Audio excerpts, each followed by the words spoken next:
Hello, everyone. Tonight, we are standing at the rancid lip of dawn in a narrow 14th century street, and you, yes, you are the brand new plague doctor, flapping a robe that smells like the bottom of a spice barrel. You probably won't survive the next couple of hours, let alone the shift. But hey, the city council paid a whole silver groat for your services, so let's give them a show. So before you get comfortable, take a moment to like the video and subscribe, but only if you really like what I do here. Pop your city and local time in the comments, so I know who else should be asleep right now. Now, turn off the lights, maybe turn on the fan for some soothing noise, and let's get started tonight. Section 1. Reeking Dawn Mask in Hand. You shuffle along slippery cobblestones, eyes half crusted with sleep, fumbling for the famous birdbeak mask. It's leather-lacquered black and lined with vinegar-soaked straw plus a sprig of rosemary meant to filter bad air. One breath later, you're gagging. Turns out vinegar fumes at sunrise do not pair well with yesterday's onion broth. A watchdog barks as you tighten the straps, and the mask's glass domes fog instantly, serving up a first joke you've invented the medieval version of low-visibility goggles, perfect for not seeing everything you're about to mess up. Still swaying, you smear goose fat across glove seams advice from the Guild manual that claims fat seals out miasma. Authoritative historical fact to ground this madness by 1348. Italian cities did employ plague doctors on short contracts. Outfits included waxed canvas robes and those iconic beaks packed with herbs like lavender or wormwood. The idea was barrier nursing primitive, but earnest. Historians still debate whether the uniform protected doctors or simply reassured terrified citizens that someone, anyone, seemed in charge. Right now, reassurance is in short supply. Your hands tremble harder than a tavern lute in novice fingers. First patient waits 2 alleys over. Sunrise highlights the stench wafting through shuttered houses, a mixture of sweat, spoiled lard, and something alarmingly floral. Locales hang crushed marigolds in windows, believing bright petals scare disease demons. Odd fact, for the road medieval Paris ordinances once ordered city butchers to dump guts only after sunset, hoping evil spirits that rose with the smell would be less active at night. Spoiler, they forgot about rats. You reach a crooked door where a red cross scrawled in lamb's blood marks contagion within. You rap 3 times, announcing yourself in muffled baritone mask beaks aren't great megaphones. The latch lifts. A gaunt father peers out, eyes pink-rimmed from alternating grief and garlic fumes. "Please," he whispers. My boy can't breathe. Inside, fire embers glow dim. You squint through foggy lenses, counting each ragged breath the child takes. Swollen buboes bulge beneath his jaw like dark plums. You consider your kit a pewter lancet, dried sage, maybe a prayer if you can remember the Latin. Joke 2 bubbles up dark as molasses. If prayers came with money-back guarantees, you'd be rich by Vespers. You settle for reciting the single line you do remember, Libera nos a malo, free us from evil. The father crosses himself. The child coughs crimson dots onto the sheet. You consult the standard remedy pamphlet woodcut images of plague devils fleeing from pomanders, but none of the pictures involve real children. You reach for sage, grind it between fingers, mix with vinegar droplets, and dab onto a linen square. The boy winces but inhales. Some manuals swear the smell redirects corrupted humors. Others claim it just masks odors, so you keep working without vomiting. Either way, you keep the cloth near his face, humming a tuneless lullaby to distract you both. The father presses a coin into your glove, thin, greenish copper. You decline politely. guild rule says accept only after the second visit. Also, you're superstitious now. Take money too soon, and death thinks you've closed the deal. Historians still debate whether such small rituals slowed transmission, or were mere placebos for frightened practitioners. You scribble symptoms on a wooden tally tablet. Your handwriting looks like a spider, drunk on mead, but data is data. Stepping outside, you nearly trip over a stray cat gnawing bread crust. It hisses, tail bottle brush straight. Quick aside, for levity joke, 3, you mutter.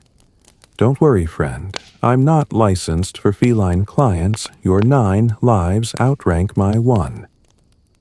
The cat bolts splashing through a gutter that doubles as city sewer. Back on the main lane, dawn sunlight slices between gables. A baker swings shutters airing loaves infused with anise. Rumor says a niece confuses plague demon's sense of smell. You wave, though the baker responds by dousing doorway with rose water. The second he sees your beak essentially febrizing the doctor rather than the disease. You sigh into liquid vinegar again, deciding rosy bread air beats bubo breath, hands down. You pause at a well to rinse gloves in rosemary tincture, eyeing your distorted reflection in rippling water. Behind those glass lenses, your own expression looks alien owl eyes, stitched leather visage, silhouette of dread. How long before you catch the same fever? Off-topic tidbit to keep spirits weird, some 14th century astrologers blamed plague on a triple conjunction of Mars, Saturn, and Jupiter in Aquarius, basically cosmic flatulence. City flyers detail the planetary lineup. Townsfolk memorize it faster than they count dead rats. The bell in the cathedral square tolls prime early morning prayers. Echoes shiver down lanes. You mark the sound mentally, another checkpoint of survival. If you hear the next bell terse, you've lasted 3 hours on shift. Time becomes a litany. As you turn toward the next Red Cross door, a neighbor slams shutters so fast the hinge pops, sending a nail zipping past your ear. Good aim, you think grimly, adjusting mask straps. Another authoritative detail floats up Venetian quarantine stations built in 1403, forced incoming sailors to spend 40 days. The original quarantina isolated on small islands, a policy that likely saved thousands. Your city tries shorter Trentine of 30 days, but lacks islands, so houses become prisons instead. You note the mismatch while walking legs already heavy, mask damp from exhaled vinegar. 1 lane south, you spot the town midden, cart flies swirling in black constellations. A swineherd drags pig carcasses on board wearing no mask, only a rag across his mouth. You envy his obliviousness. Pigs can't sue for malpractice. He jerks his thumb at your outfit. Nice costume, crow. You reply through cloth, better crow than corpse. He grins a gap-toothed grin, and for the first time you realize dark humor might be the heaviest tool in your kit and the least regulated. You check pulse again, yours, that is fast thudding. You recite the opening of Psalm 91 partly for comfort, partly because monks swear it forms an invisible wall against pestilence. Historians still debate whether scripture or clean water mattered more. You'd settle for either. At the next threshold, you square shoulders, lift lancet, and knock. Your wrist trembles, but the door creaks open. Another day, another patient, another roll of cosmic dice. The bell for terse rings in the distance. Against all odds, you're still standing, though your knees disagree on the definition of standing. Mask, lenses, fog, once more world-blurring to smoky halos. You draw the vinegar-soaked straw closer. Inhale sharp acidity, and whisper to yourself. Keep breathing, keep joking, keep tallying. Because the moment you stop the plague wins its wager, and tonight's video ends early with no like button redemption. Section 2. Rotten Alley Patient Call. You shuffle deeper into Rotten Alley, where sunrise never quite penetrates and gutters burble like cauldrons of dubious soup. The beak mask magnifies every odor. Rancid bacon peelings, horse dung, turning to mush, and the distinctly coppery tang of blood someone tried to rinse off the stones. A pair of crows sidles along a roof beam, judging you with the professionalism of hiring managers. One squawks. You reply with a muffled quip, first joke of the shift. Sorry positions for plague assistants are already filled. The bird cocks its head unconvinced. The house you need crouches behind a warped fence. Red cross smeared on the door so thick the paint has started to crack like dry lips. You rap 3 times, then 3 again, the guild knock. No answer. A neighbor leans out a loft hatch, eyes wild. Doc, you'd best back off. They're marked. You tilt your fogged lenses toward him. That's why I'm here. He spits muttering about devil birds, then slams the hatch so hard dust blooms from the timbers. Authoritative historical fact to steady your nerves. Municipal records from Florence 1349 show that entire blocks sometimes barricaded plague households refusing food deliveries for fear of vapor escape. Rescue teams later found starved families inside, another reminder that fear kills almost as efficiently as fever. Historians still debate whether these impromptu quarantines slowed spread or simply created quieter streets for rats to explore. A rusted latch finally clicks. The door opens an inch chained. Through the gap, you glimpse a woman's fever-bright eyes. "Are you alone?" she asks. You assure her no apprentices accompany you. A second joke bubbles up. The city budget won't stretch to interns. She unlatches the chain, revealing a corridor lined with bowls of crushed juniper and smoldering sage, her DIY's air filter. Smoke curls into your beak vents, mixing with vinegar, until the scent resembles a salad designed by demons. Inside, candle stubs gutter on every sill, though it's daytime. The woman, Marta, presses a rag to her mouth and leads you to a rear room where her husband lies. Buboes swell under each arm. His breaths are short, wet, and counting down like sand dribbling through a cracked hourglass. You reach for your lancet, remembering guild instructions: lance, drain, cauterize. You hesitate, woodcut manuals don't mention what to say to someone staring directly into your glass eyes, pleading without words. The wife produces a clay shard painted with Saint Roch, patron of plague victims. Odd fact interlude: in some towns, tiny dogs were hired to guard such icons under the belief fleas avoided holy bark. Here, no dog, only despair. She asks if the icon helps. You offer honesty in hushed tone, maybe for the soul, not so much the flesh. She nods, sets it near her husband's head anyway. You swab the bubo with rose vinegar, muttering the single Latin prayer you half remember. The lancet goes in. Sludge the color of ink, and the smell of rotting game seeps out.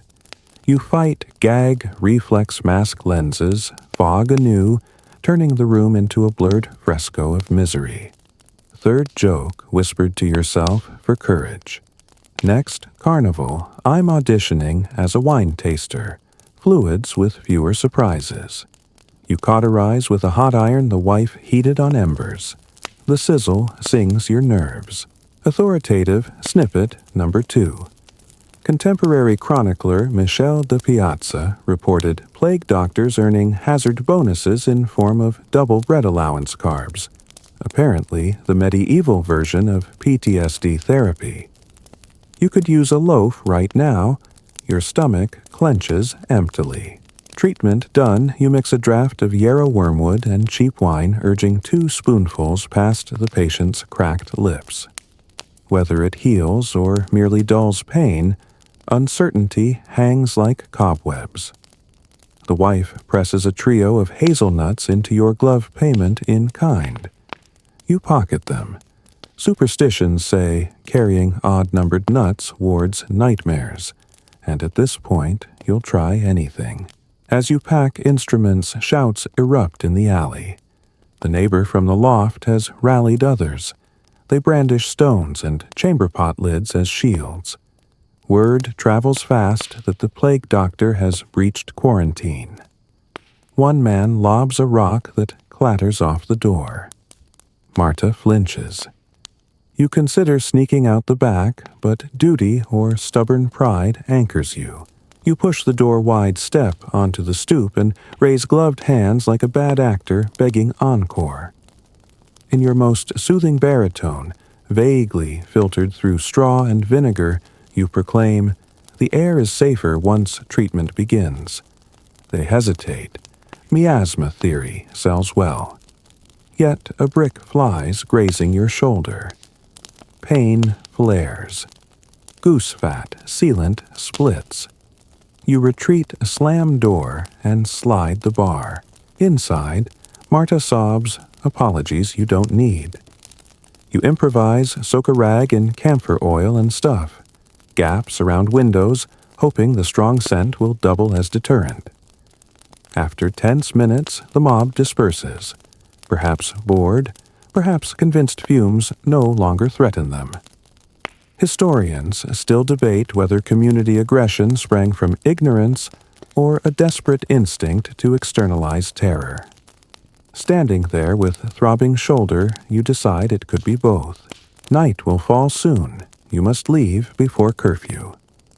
You copy the patient's details onto your wooden slate male 30-ish grocer axillary buboes lanced. Under outcome, you pencil a trembling. Future, you will update either with a cross died or a small son survived. Odds favor the cross, but hope insists on its doodle-sized sunrise. Marta walks you to the door, hands trembling yet resolute. Return tomorrow, she asks. You perform the guild's half-bow, the one that says yes while admitting nothing is guaranteed. She slips you a vial of frankincense resin, her only luxury. For your mask, she murmurs. You tuck it beside the hazelnuts. Your pocket becomes a reliquary of desperate gratitude. In the alley, twilight, the crows still perch. One caws twice as if tallying lives left inside the house. You meet its obsidian stare until it flutters off. Shoulder aching, you limp toward the main square mind, replaying each fragile breath you could not steady. The wind carries distant cathedral bells sexed. You've survived 3 more hours. Tiny victory. You let out a breath, tasting vinegar rosy smoke, and whisper to the empty street. Keep breathing, keep joking, keep tallying. The mantra feels heavier, yet somehow steadier than before. Section 3.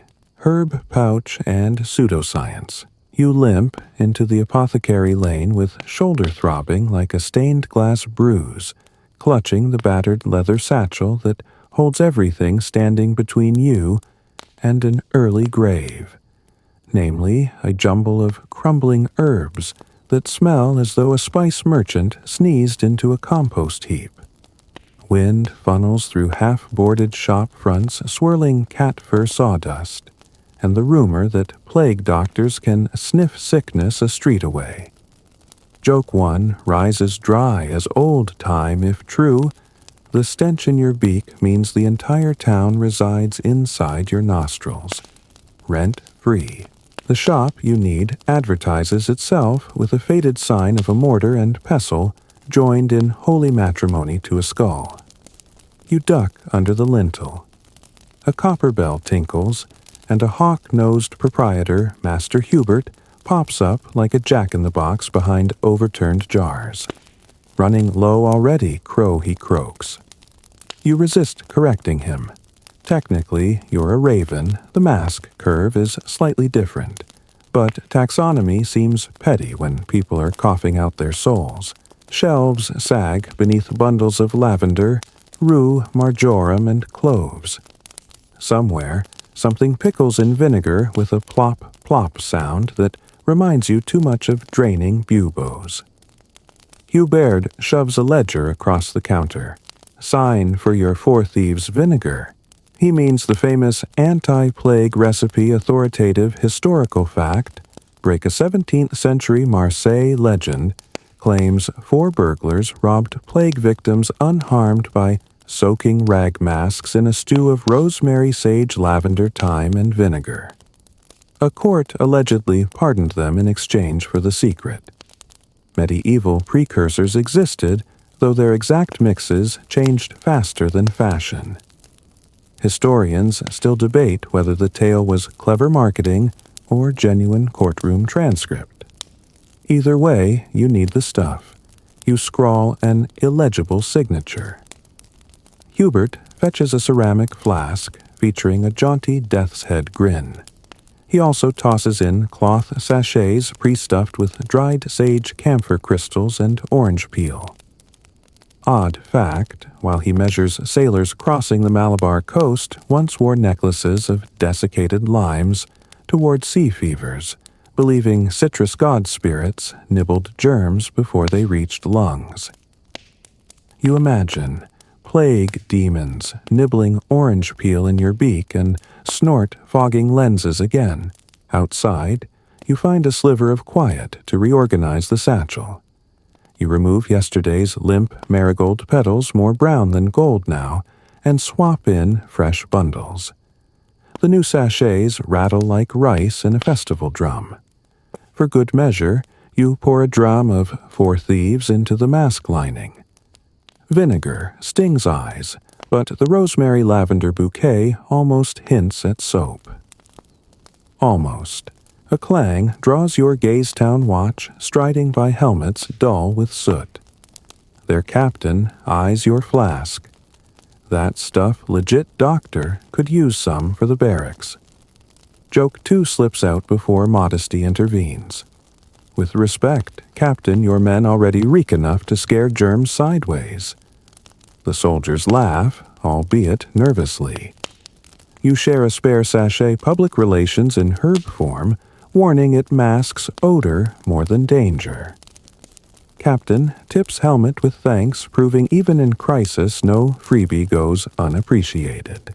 Time to test theory. You pick the next patient from your ledger, an aging candlemaker named Olda, who lives near the tallow vats, a district where air feels thick enough to slice. En route, vinegar permeates mask so aggressively you question if your eyeballs can marinate. You remind yourself of Marta's frankincense gift and drop a pinch into the beak vents. Steam of balsam cuts through sour tang, temporary relief, like opening a window in a dungeon. Candlemaker Cottage greets you with waxy sweetness masking something fouler. You knock. Olda's apprentice answers, nose wrinkled. Master's belly balloons like a wineskin, he whispers. Inside, you navigate between cooling tapers. Olda lies sprawled on a pallet abdomen, taut as stretched parchment. Swollen lymph nodes dot his groin. Fever beads his brow. You take pulse thread thin and set mask to inhale deeply, banking on herb vapors, forming an aromatic moat. You consult the guild's pseudoscientific pamphlet again, pages oily from prior thumbings. One marginal note written in spidery Latin suggests a plaster of figs and butter to ripen buboes. Sadly, you have figs only in hypothetical. Instead, you reach for leeches you bought yesterday, each wriggling like punctuation marks of doom. You place 3 near a bubo, they latch greedily. Authoritative detail number 2. Contemporary surgeon Guy de Chauliac recommended moderate bloodletting before suppuration. Ironically, he caught plague while writing that advice, but survived to finish the textbook proof that sometimes authorial stubbornness trumps bacteria. Hulda groans. Leeches swell. Apprentice blanches green. You distract him by instructing herb preparation: crush sage with vinegar. Add ash from lavender stems, smear on buboes. He pounds mortar like vengeance. You whisper joke 3 to Hulda, voice soft, conspiratorial, good news, master, these leeches never overcharge. Hulda manages a breathy chuckle. Humor, thin as a candle wick, still glows. Treatment ends with a prayer and a promise to return by vespers. You jot details on slate marking herb protocol experimented with leech adjunct. Outside, thunderheads loom. Air feels electric, charging every vinegary inhale. You decide to record personal data pulses per minute. Sweat soaked through robe research. You tell yourself not panic metrics. Return path threads through the tannery quarter where hides drape like flayed flags. A tanner stops you waving a goatskin pouch. He swears soaking mask straw in alum shrivels plague spores. You decline politely, mask. Already hosts a botanical parliament, but note theory on spare parchment. Every superstition is potential remedy until disproven, and desperation is an open access journal. Crossing Fishmonger Bridge, you notice a cluster of children pelting a rat with pebbles. Rat dodges, scurries beneath barrels. Your stomach clenches vectors in motion. You toss a camphor sachet under barrels, shooing kids with best stern crow huff. They scatter, laughing, mimicking your beak. Their parody stings, but you let it slide. Children cope by mocking fears taller than themselves, an instinct as old as fireside tales, approaching guild loft. You smell smoke bonfire at the square, consuming contaminated linens. Laurentius, the friar, stands there swinging his thurible satisfied clouds of frankincense compete with your vinegar bouquet. He nods approval of fresh herbs. You trade intel for thieves' popularity surging, supplies shrinking. He promises to petition Abbey Garden for extra sage. Collaboration in fragrances, who'd have thought. Inside the loft, Foucault lounges over a parchment labeled Humoral Aromatics versus Airly Corruptions. He sniffs the incoming vinegar plume. Smells scholarly, he jokes. You debrief on Hulda's status. Foucault scribbles enthused. He claims to test herb ratios by releasing flies into jars, counting how many die peer review by insects. Historians will someday debate whether that qualifies as controlled experiment or just cruelty to flies, but you're too tired to argue. Dusk paints cobbles ochre as you prep for return visits. You swap spent leeches for fresh tuck remaining sachets near heart, and whisper gratitude to unknown 4 thieves, who real or not inspire hope bottled in cheap vinegar. Shoulder wound throbs less. Perhaps Rosemary's volatile oils soothe inflammation, or maybe placebo carries its own balm. Whatever the answer, you step back into plague-dim streets. Herb arsenal, rattling like maracas of resolve, ready to keep breathing, keep joking, keep tallying until this pseudoscience becomes tomorrow's fact or tonight's footnote. Section 4. Town Watch Interrogation. The street lamps have just flickered into sputtering life flames wobbling like nervous acrobats when a halberd bars your path, and a voice far too awake for twilight barks. Hold beak face, you freeze mid-stride herb satchel, bumping your hip vinegar fumes, rising like frantic prayers through the mask. 3 town watchmen step from a doorway. Iron helms quilted jacks expressions carved from the same oak. Their captain, a slab-jawed fellow named Tostig, taps the halberd butt once-twice like punctuation. License papers, he demands, or we confiscate that fancy corpse bag of yours. Joke 1 slips out before fear can gag it. Confiscate the bag, and you inherit the corpses 2 for 1 today only. The youngest guard cough laughs and earns an elbow.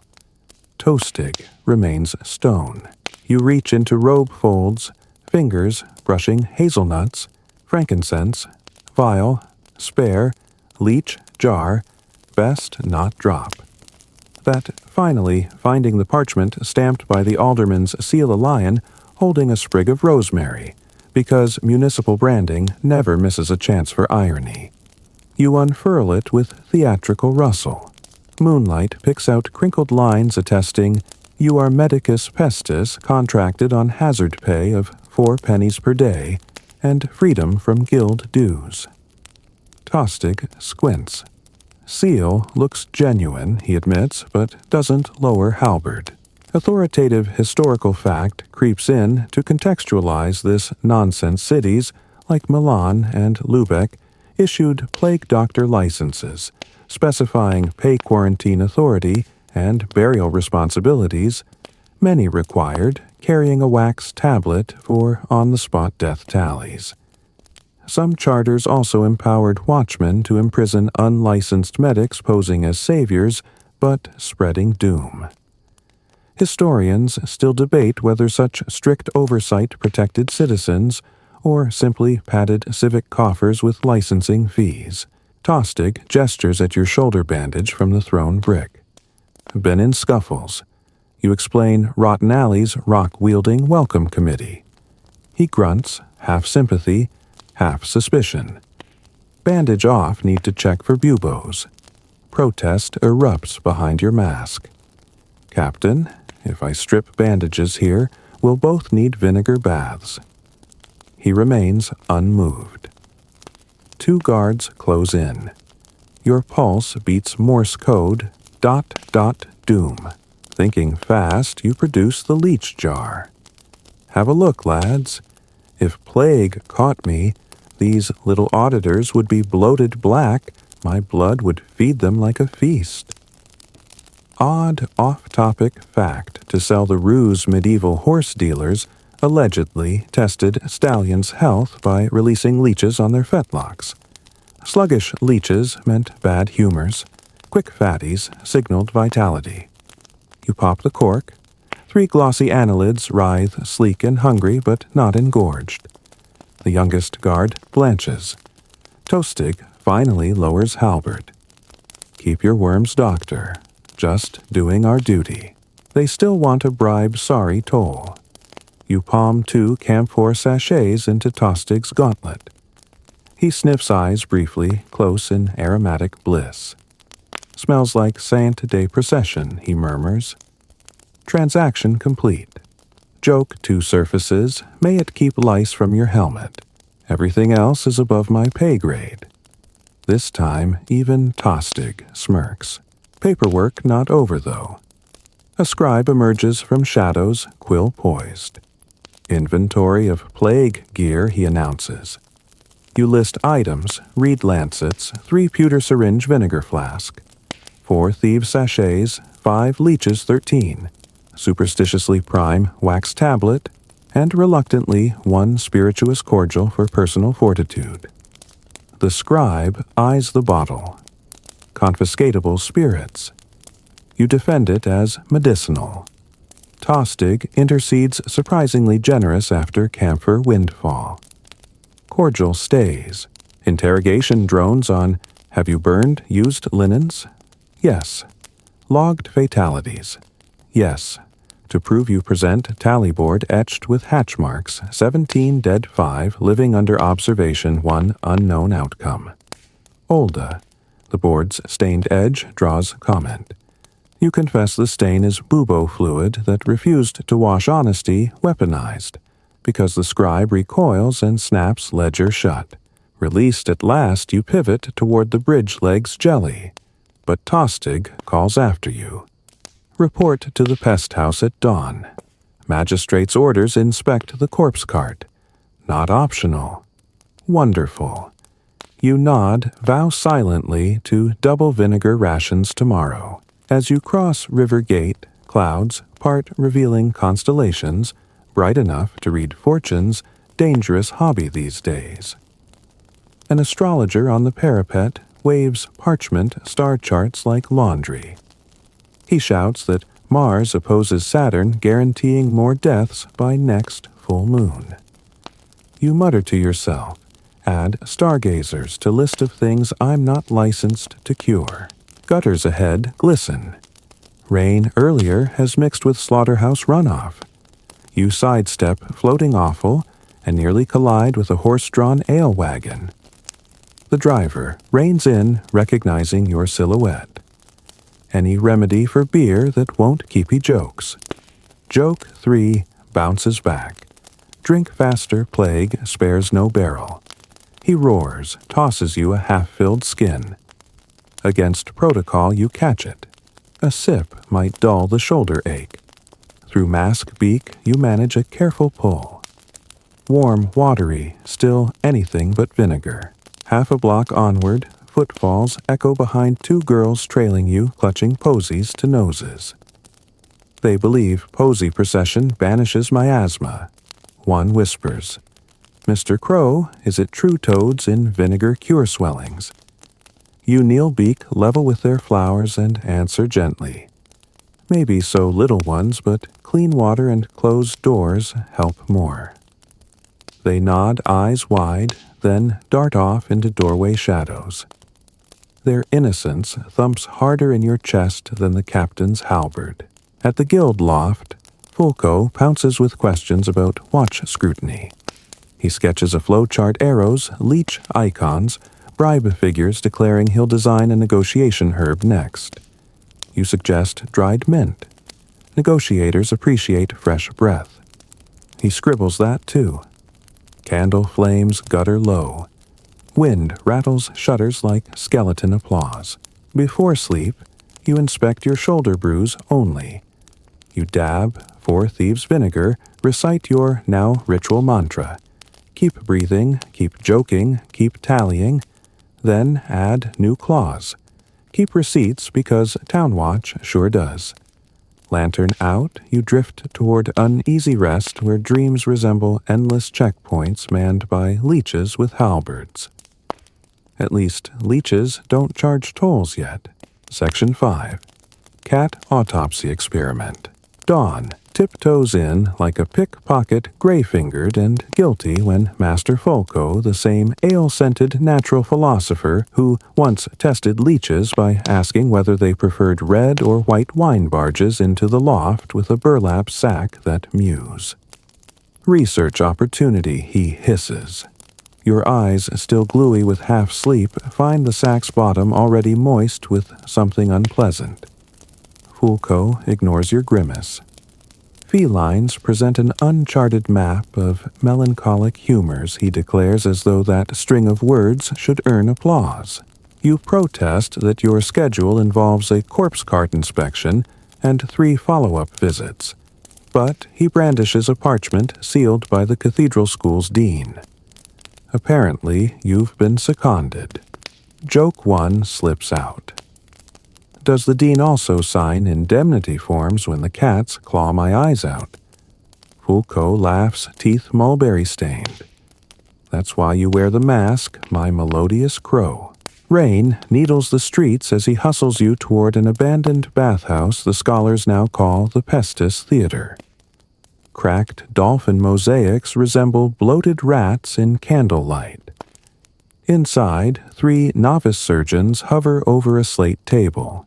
Their flour sack masks are stuffed with mint to blunt the carrion stench. One waves you over, wiping hands on what was probably a priest's stole in a former life. The sack opens. A limp, black and white cat rolls out ribs, still twitching with the ghost of breath. Buboes bulge beneath thin fur. Fulco announces, "Observe, the spleen melancholy gathers there." Authoritative historical fact steadies your spine, the 14th century Concilium contra Pestem by Gentile da Foligno recommended dissections of dogs, pigs and cats to locate pestilence, though results cured no one. Historians still debate whether these grisly studies advanced medicine or simply satisfied grim curiosity. You grip a bone-handled knife, reminding yourself you've smelled worse. A careful incision and hot metallic odor blooms. The novices retch into buckets. Vinegar in your beak muffles the smell, but not the knowledge that you've traded one patient's bedside for another's post-mortem. Under Foucault's commentary, you peel back skin-reveal lymph nodes peppered like blackberries. He likens the mottled liver to storm clouds of despair. You wonder if poetic diagnosis counts as progress. Odd fact, surfaces for queasy distraction, medieval Icelanders believed cats carried the souls of drowned sailors harm one, and ocean storms march inland. As you sever the diaphragm, you half expect thunder. Instead, Foucault claps delightedly as an enlarged spleen flops free. He weighs it against a goose egg on a brass scale, muttering that imbalance proves melancholy's dominance.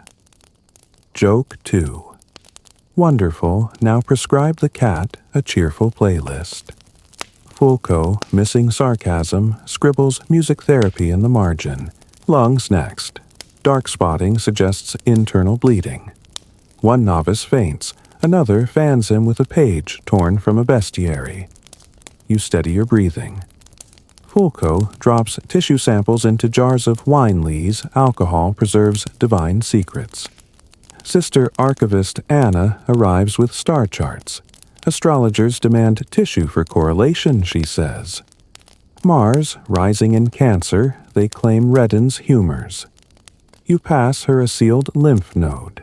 She thanks you, whispering that rosemary steam still calms her headaches. A small human flicker in anatomical gloom.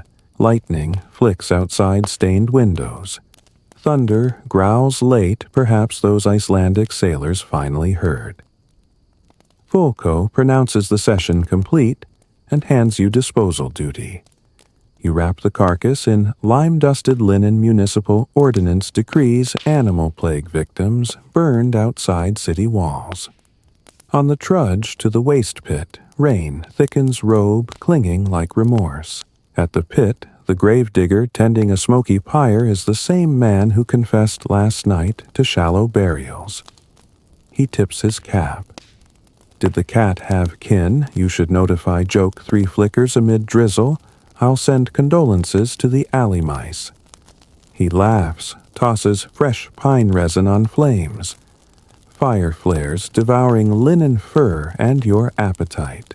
Walking back, Foucault theorizes if spleens govern sorrow and plague thrives on sorrow, maybe civic festivals could lighten humors citywide.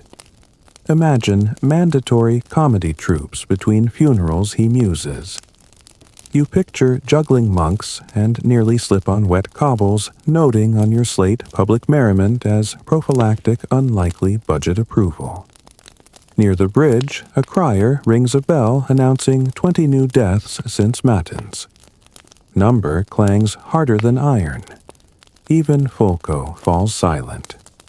At the loft, Agnes reports Olda, the candlemaker, still breathes fever down a pulse of good news sharp enough to pierce autopsy gloom. You vow to visit at Compline. Before rest, you rinse knives in distilled wine, fingertips numb. Vinegar straw now battles twin aromas of pine smoke and cat viscera. You replace it with fresh lavender Marta's gift. Lantern low, you jot today's mantra variation. Keep breathing, keep joking, keep tallying, keep questioning, because even a cat autopsy might edge you closer to why some breathe tomorrow and others do not. In dreams, cats debate in Latin with leeches about whose humor matters most, and you still masked referee with a twig of rosemary like a judge's gavel. Dawn's first bell finally yanks you awake, offering no answers. Only proof you woke at all, and that counts as victory enough for one plague-haunted morning. Section 6. Church Bells and Panic Riot. Midday slants in like a molten coin, bright and heavy, when the cathedral's massive tenor bell takes its first swing. Bong. The note rolls through crooked lanes, bounces off shuttered tavern walls, and vibrates straight into the vinegar-soaked padding of your beak. It rattles teeth already loosened by too much clenching. A second toll follows deeper. Bong. You flinch because today the council ordered triple peals to honor St. Sebastian patron against plague, and every superstitious heartbeat in town just skipped a beat. You stand outside Olda the candlemaker's cottage, having confirmed he still breathes barely, and left extra leeches now plump as brandied raisins. As the third bell reverberates, the apprentice's face drains color faster than a spilt ink pot. The omen, he whispers. 3 peals means 3 more weeks of death. Joke 1 surfaces shaky but necessary. Or 3 more days of free candles for me. Let's focus on positives. The boy doesn't laugh. Instead, he blurts a cross-eyed prayer and bolts down the alley. Within breaths, you sense it, energy twitching through streets like a pulled harp string about to snap. Windows slam. Doors scrape. Dogs howl in disharmony. A woman barrels past, clutching a blanket-wrapped chicken. Apparently, the bird's heartbeat predicts household survival. You dodge, almost dropping your herb satchel, and your shoulder reminds you the bruise has matured into rich eggplant purple. Then the real trouble erupts in Market Square. You arrive to find townspeople seething around a cart where a hawker sells rosemary branches at quadruple price. Someone yells that he's hoarding saintly protection. Another accuses her neighbor's cough of summoning demons. A jug sails overhead and explodes on cobblestones, baptizing boots in sour ale. Authoritative historical fact clicks into Memory City annals from Siena recorded riots in 1348. After bells rang misere, announcing too many fatalities for individual tolls. Crowds stormed spice stalls, convinced clove dealers faked shortages for profit. Historians still debate whether civic authorities used bells as public health alerts or as subtle population control. Too much ringing and fear managed itself by keeping people indoors. Right now, fear manages nothing. It feeds itself like wildfire among hay bales. You step onto a broken crate for height mask, catching sunlight like a sinister lantern. Stand back, you project voice echoing inside beak. Rosemary or not, panic multiplies plague faster than rats. The phrase half rhymes, maybe soothing, maybe not. Men clutch cudgels fashioned from broom handles. Women brandish rolling pins. Joke 2 squeaks through clenched throat. Save the rolling pins, no disease dare challenge your pies. A single nervous laugh bubbles, pops, vanishes. Some genius rings a handbell trying to imitate the cathedral, setting off a new wave of frantic wailing. You must pivot. Memory tugs Fulco's recent notion public merriment as plague deterrent. Desperate, you clap a quick rhythm. Stomp twice, whistle a truncated folk tune through the beak vent. The sound is silly bird-like. A few heads swivel in confusion. Noise interrupts the rising pitch of hysteria just long enough. Odd, off-topic fact surfaces to share in 14th century Nuremberg. A guild of laughing men was paid to parade grim streets telling absurd jokes, credited with lowering mortality by lifting phlegmatic vapors. You release this anecdote loudly. If laughing men halted plague elsewhere, you say, stomping again. Maybe we try before stoning our neighbors. Someone in the crowd, a baker you recognize, snorts. Laughter trickles small, unsteady streams, but cracks nonetheless in the wintry ice of terror. Unfortunately, a drunk tanner prefers rocks to jokes. He hurls a cobble your direction. You duck. It ricochets off a stall, splintering rosemary bundles like green fireworks. Panic reinflates. The hawker cries theft and grabs the drunk's collar. They grapple. A mug-armed cooper joins, and just like that, the square becomes a churn of elbows, shrieks, and herbal confetti. You jump from crate, knowing physical intervention risks more bruises or worse. Instead, you put lungs to work blowing a sharp trill learned from laundress lullabies, 3 quick rising notes. Children nearby recognize it. Earlier they mocked your beak, but now echo the tune with delighted shrillness. Their high voices sail above adult shouting like sparrows above oxen. Grown-ups pause, startled by this sudden playground chorus. Tostig's town watch charges in halberds raised. More danger blood plus plague equals carnival of infection. You wave arms, shout sheath blades. Your mask muffles, but not entirely. Tostig glimpses your bruised shoulder, sneers at chaos, then surprisingly orders shafts lowered. Non-lethal, he growls. Guards shove apart combatants with pole hafts, not points. Seeing an opening, you instruct the rosemary hawker to distribute leftover branches free. He balks. Tostig reminds him looting charges carry heavy fines, and heavier shovel duty in corpse trenches. Hawker capitulates. Sprigs pass hand-to-hand calming like shared rosary beads. Bells in cathedral finish the dreaded triple silence, filling ears like cool salve. You breathe. Vinegar lavender and your own sweat mingle inside beak like weird stew, but lungs expand anyway. Authoritative snippet number 2, offered to restore rational footing the Paris Faculty of Medicine, once published a treatise blaming plague on corrupt air of the south wind, advising citizens to sniff mint and rose whenever bells signaled that wind's direction. You translate a simpler version, sniff, don't shout, and encourage people to dab rosemary under nostrils instead of flinging crockery. Miraculously, some comply. With riot ebbing, a friar appears lugging a vat of holy water. Laurentius, of course. He splashes doorposts while praying aloud. You request a handful for mask-cleaning gesture, both practical and symbolic. He obliges, muttering compliments on your orchestrated piece. Historians will probably brand today a minor miracle. You'll settle for no skull fractures. Joke 3 dribbles as tension seeps. Next Saint Festival, I'm charging bell-ringing fees, hazard pay for my beak. Several citizens chuckle openly, now surprise painted across faces unused to humor amidst funerals. The baker passes you a roll dotted with anise seeds. Payment in Carb's medieval therapist's rate.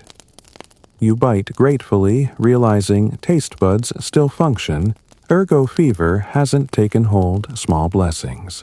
Crowd dissipates. Square shows debris of shattered jars, crushed rosemary, single abandoned chicken pecking unconcerned. Tostig sidles over. Panic's contagious, he grumbles, but seems your jokes are too. He claps your uninjured shoulder, nearly toppling you. You note privately jokes may require dosage warnings. You help gather splinters for the evening linen-burning bonfire, extra rosemary tossed in to sweeten smoke. As flames lick dusk, you reflect that bells meant to invoke protection almost birthed catastrophe sound, wielded bluntly without heed to fragile minds. Historians still debate whether regulating bells calmed or stifled communities. Tonight, you suspect timing and tone matter more than volume. Walking back to the loft city feels washed streets damp from earlier rain tempers wrung out. Children chase the chicken, repeating your lullaby trill, a viral melody kinder than any plague. You record on slate bell-induced riot diffused via humor music forced charity. Observe crowd psychology for future warnings. At bedroll's edge, fatigue throbs, yet mind whirs.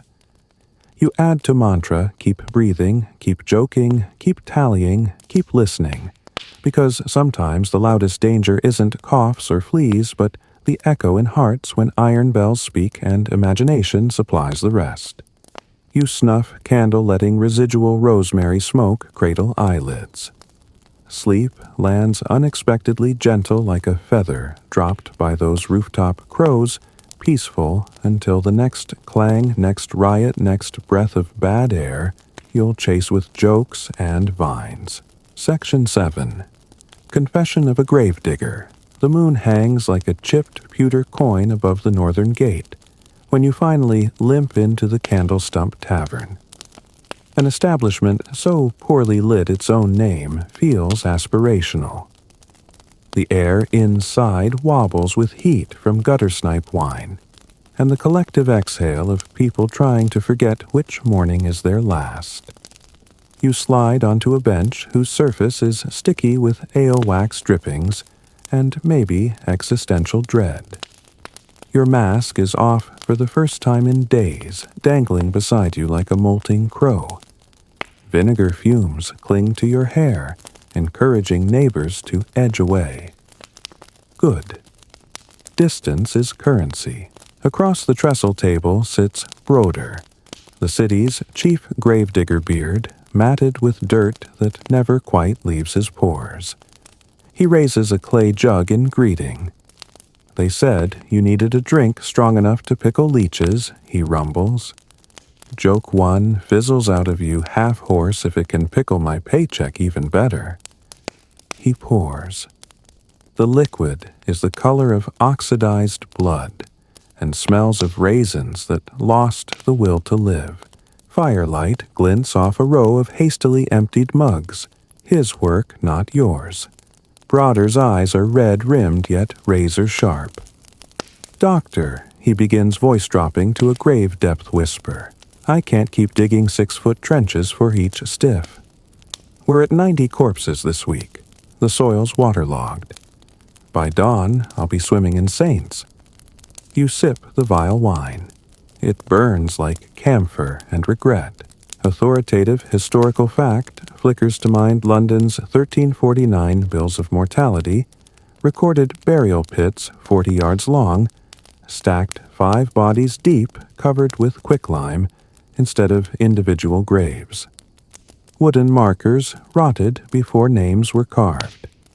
Historians still debate whether such trenches were pragmatic necessities or dark symbols of municipal neglect.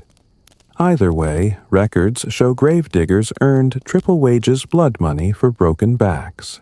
Broder leans closer, wine breath, thick with confession. I've been burying 'em shallow 2-3 feet. Cover with lime, sprinkle dirt, plant a cross. Looks proper. He swallows hard. Then I resell the same plot after nightfall. Your stomach flips harder than any plague cart on cobblestones. You reach for your mask out of instinct. He clamps your wrist. I know it's foul, but coffers are empty. The aldermen keep my pay 2 months behind. Moon yellow lamplight flickers across his calloused hand knuckles, scabbed nails black with cemetery loam. Odd off-topic fact bubbles forward unbidden. Medieval Bohemian miners believed dwarves guarded underground treasure. Leave a coin in a tunnel wall, and the dwarves would protect you. You wonder if grave soil has its own greedy spirits. Maybe Broder's coins are feeding goblins nobody wants. You offer the thought. He snorts. Only spirits down there are made of gas, and they explode if you bring a torch too close. He pours again, liquid, sloshing onto the rough plank, smearing wax and ash into new constellations. People pay for prayers, Broder mutters, but prayer don't fit the spade. Your bruised shoulder throbs. You remember riot debris and flying rocks. Desperation is a universal dialect. Joke 2 tries to lighten the gloom. At least your clients don't complain, silent majority truly. Broader barks a laugh, but tears rim his eyes. You could threaten to report him. Instead, you picture tomorrow's corpse cartwheels groaning under weight. Shallower graves might indeed prevent backlog. Yet rats could dig, dogs could sniff, and miasma might stew thicker than your mask can filter. You drape fingers over the jug-mouth silent signal, slow the pour. Broader, you sigh, sell the same plot twice and risk spreading pestilence thrice. He nods, chin quivering. I know. That's why I called you. He slides a wax tablet across the table, names and symbols carved by trembling stylus. These shallow ones marked with triangles, lime covering thin. I need advice, deeper or burn. You run fingertips over grooves, feeling guilt settle like dust. We burn linen, burn rags, burn cats, you say. Burn bodies, woods scarce. He shrugs. Better ash than plague. Your mind wheels through nightmarish logistics bonfires, big enough to swallow dozens smoke columns announcing failure of sanctified burial. Church bells would toll until panic turned riotous again. Laurentius would wrestle theology itself. Historians still debate whether mass cremations halted contagion or angered God you murmur. Either way, they broke a lot of parish rules. Broder slams fist-rattling mugs. Rules buried my wife before her time. Silence hovers like incense. You inhale wine fumes. Head swims. Decision time. You propose compromise lime pits deeper by a foot capped with planks soaked in pitch rats' hateatar. He gnaws whiskers, considers. Need pitch, he mutters. You think of Tanner's barrels near Rivergate. I'll requisition surplus you promise, though you have zero authority. Still, a doctor in a bird mask carries unexpected weight perception more than power. Joke 3 glimmers weakly. If aldermen balk, threaten to bury tax ledgers shallow, see how quick they fund planks. Broader laughs genuine this time, wiping nose on sleeve. He squeezes your bandaged shoulder. Pain flares, but camaraderie ignites brighter. Wine gone, he fishes 2 coins from pouch, slides them over. Payment bribe.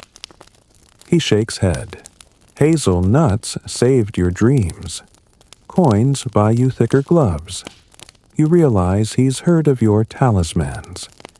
You pocket money. Weight feels hefty with shared burden. Outside tavern door bangs shut behind. Cold air slaps cheeks, clearing fumes. Broader heads cemetery ward shovel over shoulder like a knight's lance. You angle toward Tanner's district mind, rehearsing pleas for pitch donations. Street lamps sputter. Distant bell tolls, none midnight.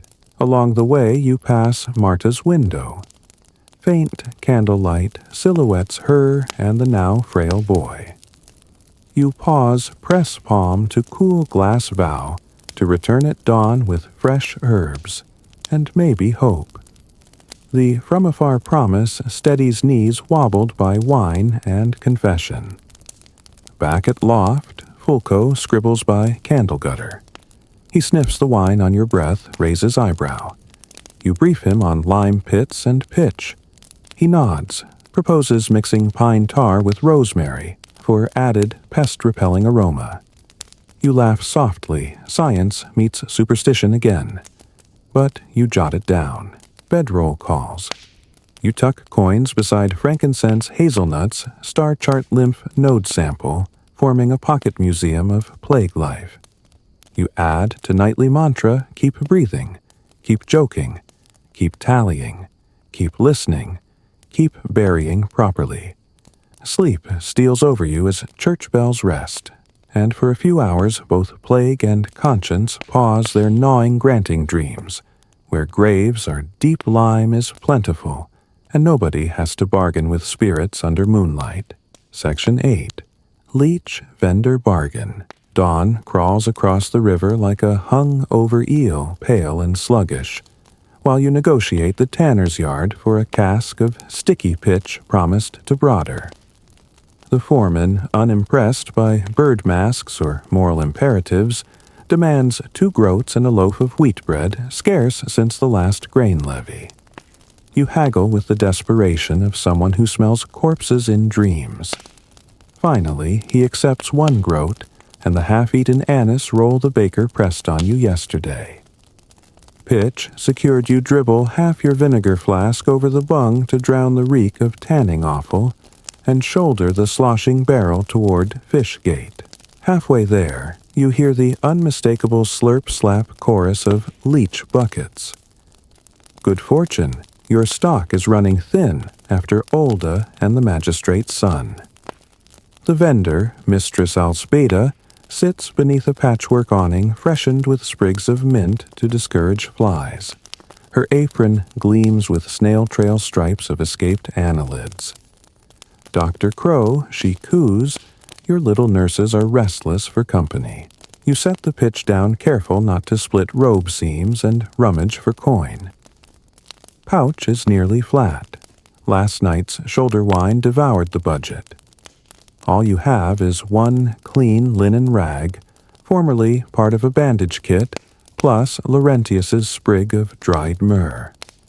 Joke 1 flutters out as you hold up the rag limited edition cloth only slightly haunted. Alsbeda snorts, then eyes the fabric's tight weave. I'll trade 3 dozen prime suckers she offers, but throw in the scent stick. Customers like exotic aromas. Deal struck, she submerges arm to elbow in the sluggish bucket, extracting leeches thick as quills.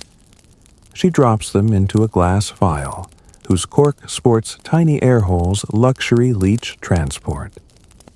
Odd off-topic fact drifts to mind medieval Hungarian barbers supposedly kept leeches in their mouths to warm them for faster biting. An apprenticeship ended when the apprentice could hold 3 without gagging. You decide not to share that tidbit. Alsbeda's grin seems sticky enough. While she counts out the wrigglers, 36. If you trust her arithmetic, the town crier stomps past shouting fresh edicts. No street performances after sunset. No grain hoarding. No unlicensed talk of apocalypse. Historians still debate whether such broad gags maintained order or simply drove doomsayers indoors. But each decree adds weight to the air like extra stones in the plague cart you'll soon inspect. Pitch barrel balanced on 1 hip, leech file in your free hand, you head to the pest house at Riverside Quay. Captain Tostig waits arm folded beside a cart draped in canvas. Steam, no breath, leaks from beneath the tarp. Corpses began wheezing at dawn, he mutters. Probably sailors we hauled from the pest ship. Joke 2 nerves whistling. If the dead start to charging dock fees, I quit. Tostig doesn't laugh. You flick the tarp. 6 sailors lie piled like broken puppets. Eyes glazed, but chests rise shallowly. Not corpses yet. You kneel, unstopper leech file. Your new nurses writhe eager. 1 sailor's bubo protrudes near his collarbone like a violet egg. You cleanse the area with 4 thieves' vinegar affix. 2 leeches watch them latch. Blood seeps, sailor groans. Tostig grimaces. Thought leeches for headaches, not plague. Authoritative historical fact Guy de Chauliac recommended phlebotomy bloodletting near swollen nodes to draw away venom. Leech therapy mirrored that belief, offering gentler suction than blades. Whether it saved or hastened deaths remains murky.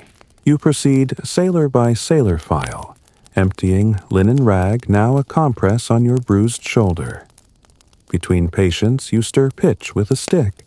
Fumes of pine and tannin swirl, promising rat-repellent salvation for Broader's trenches. Amid work, Alsbeda strolls up selling fumigation packets. One guard buys 2 stuffs them under his helmet to mask cadaver breath. You grin behind beak, considering business diversification. A sudden commotion, a young woman hurdles a fish crate sprinting toward you. Her face is blotched with tear tracks. "Doctor, my baby's buboes burst, come." You glance at sailors' leeches dangling. You can't leave them unattended, but a dying child. Tostig reads your hesitation and summons 2 junior watchmen to monitor the leeches. He even drizzles wine on his spearhead for disinfection progress. You follow the mother through labyrinthine alleys. Pitch sloshes bruising hip. She leads to a weaving loft where a toddler lies on a straw pallet neck, festooned with ruptured sores. Sweet almond smell of necrosis clogs air thicker than vinegar. You unpack, last leech, realize file is empty, curse barter math. Joke 3, whispered only to keep hand steady, note to self always round up leeches like tavern rounds. Improvisation time. You choose the oldest remedy in the pamphlet poultice of fig paste and butter. You have butter from Olda's apprentice payment in gratitude figs from storage barrel for fever cases. You mash smear onto sores wrap with borrowed shawl. The child whimpers, then calms a crumb of mercy. You coach the mother in sage steam inhalation. Fill pot, throw herbs, drape blanket like tent. Breathe with her, you instruct. Slow even. Historians still debate whether steam eased symptoms or merely comforted families. Witnessing relief, even momentary, you sighed with comfort. Back on quay, sailors sleep leeches in gorged buboes, oozing but reduced. You detach the plumpest nurse marvel at crimson girth. Fulco will delight in measuring. Tostig wrinkles nose, yet nods respect. Maybe worms help, he concedes. Small victories count. You hoist pitch barrel again, heading cemetery ward. Broader meets you by torchlight at trench edge shovel, a mute metronome. He rolls out planks, brushes tar, thick eyes shining with grim hope. Together, you position boards atop yesterday's lime-dusted dead, sealing them under blackened armor. Rats sniff retreat.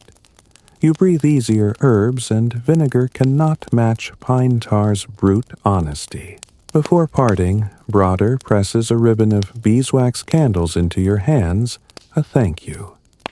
Their lavender scent steals through beak vent, mingling with myrrh. You pocket one for Marta's boy, one for Olda's bedside, and one for yourself. Something bright to outshine plague dreams. At a loft door, Fulco greets you with wine-soaked enthusiasm. He seizes fat leech, places it on scale notes weight. Proof, he exclaims. Leeches reduce swelling. You dampen his fervor. They'll need more than suction if the city bells ring triple again. He sighs, scribbles anyway. You donate the wax candle to archivist Anna, who's copying plague charts by guttering taper. Her grateful smile, brief and tired, feels like sunrise promised in advance. Mantra update. As you collapse onto straw. Keep breathing, keep joking, keep tallying, keep listening, keep burying, keep bartering. Because even the smallest trades rag for worms. Pitch for peace can tilt the scales between decay and survival. You snuff candle. Letting wax scent linger and invite sleep, knowing tomorrow's ledger awaits with blank lines, hungry for numbers. Laughter, and maybe, if figs and butter prevail, one more sun doodle instead of a cross. Section 9. Bleeding the magistrate's son. Dawn barely pries its tired eyelids open when a liveried messenger bangs on the loft door, brandishing a scroll heavy with red wax and heavier expectations. Urgent summons, he declares, voice wobbling between fear and importance from his worship magistrate Willem of the High Court. Behind him wait 2 guards and a sedan chair whose brocade cushions look more expensive than every herb in your satchel combined. Joke 1 escapes before Prudence can lasso it. Does the chair come with hazard pay or just decorative lice? The messenger winces but gestures you inside. Apparently, the magistrate's household has no patience for humor or for imminent death. You hastily tuck the lavender candles from Broder into your robe, along with leech, file, fresh lancets, and a square of pitch-soaked linen rats sometimes travel first class. Fulco sleep mumbles encouragement from his bunk. Record color of arterial spray before face planting back into straw. You climb into the sedan, vinegar fumes mingling with trapped perfume. Through the curtains you glimpse grieving families queuing at the pest house. Juxtaposition pricks like a thorn. One lane suffers lime pits, another drapes fevers in silk. The magistrate's mansion rises atop Hill Ward, its gates carved with lions clutching caduce, as if medicine were merely another heraldic hobby. You're ushered through corridors, where servants pin sprigs of rue behind ears, fashionable scent of the season, and into a chamber glowing with amber lamp oil. Silk hangings, ivory rose, cerulean billow around a canopied bed. There lies young Master Elias, maybe 15 skin the color of abandoned parchment lips, cracked beneath a sheen of beeswax salve.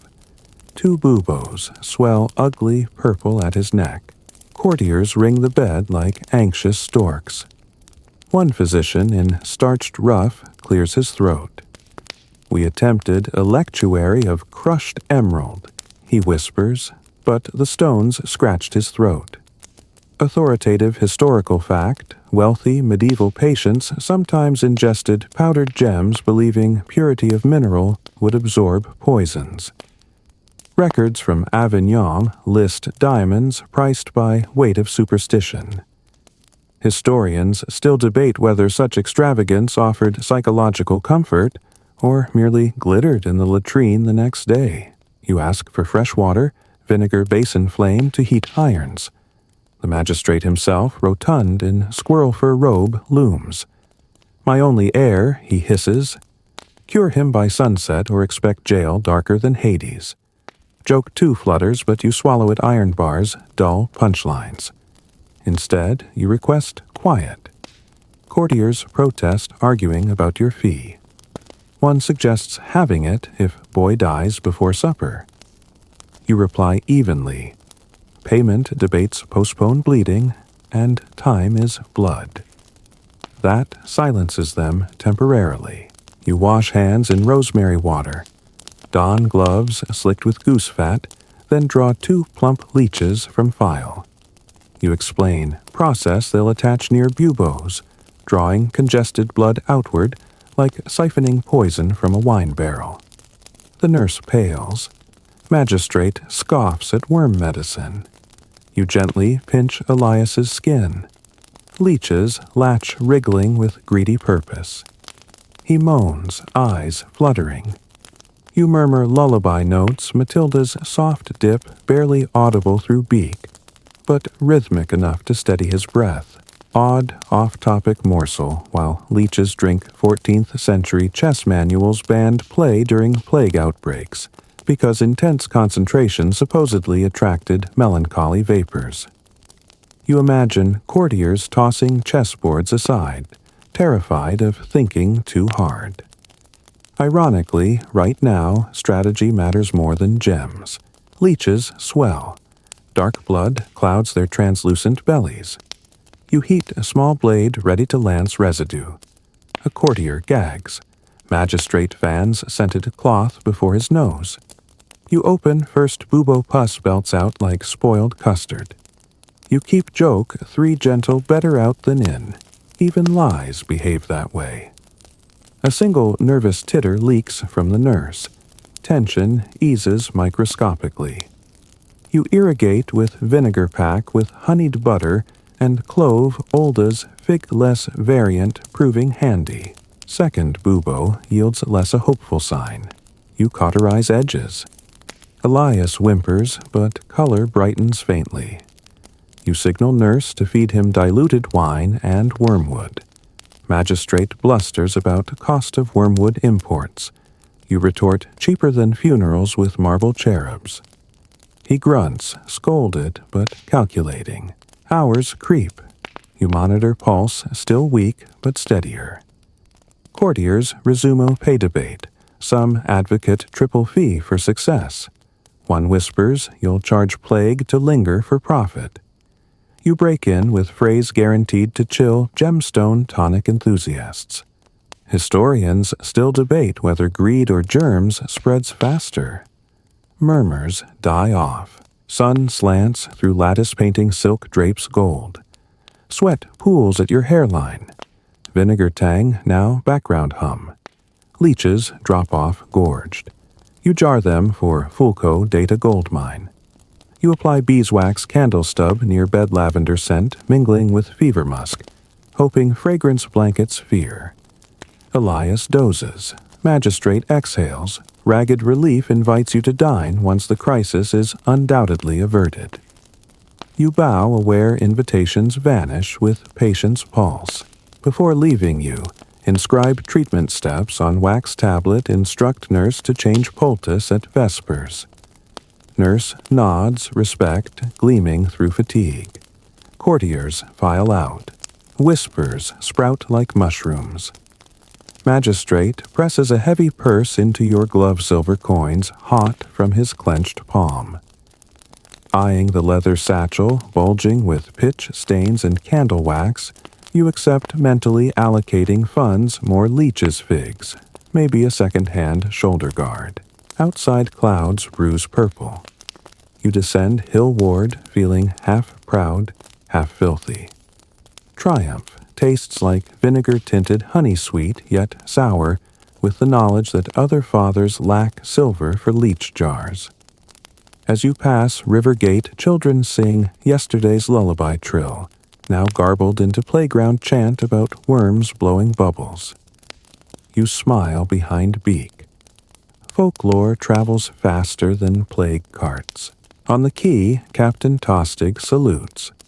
News travels, he says. Heard you bled blue blood. You shrug. Blood's hue equal once spilled. Tostig offers spare rations, barley bread, and onion. You pocket bread for Olda facing second night of fever. Returning to loft. Fulco waits like an excited owl. He measures leeches, declares weight loss of buboes. Empirical victory jots diagrams. Archivist Anna copies your wax notes onto vellum, embellishing margins with tiny silver leeches. For posterity, she whispers. You collapse onto bunk purse clinking beneath pillow.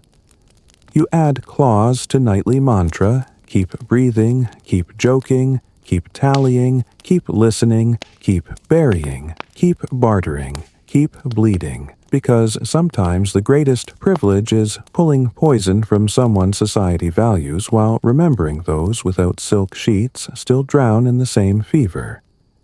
Candle, snuffed coins, chiming lullaby of their own, you slip toward dreams where gems dissolve into vinegar, and every pulse, rich or poor, beats in common time. Section 10.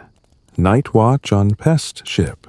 Night clamps the river like a rusted vice by the time you clatter down the wharf toward the pest ship, an overloaded barge moored at the farthest piling sails, sagging planks, gray with salt.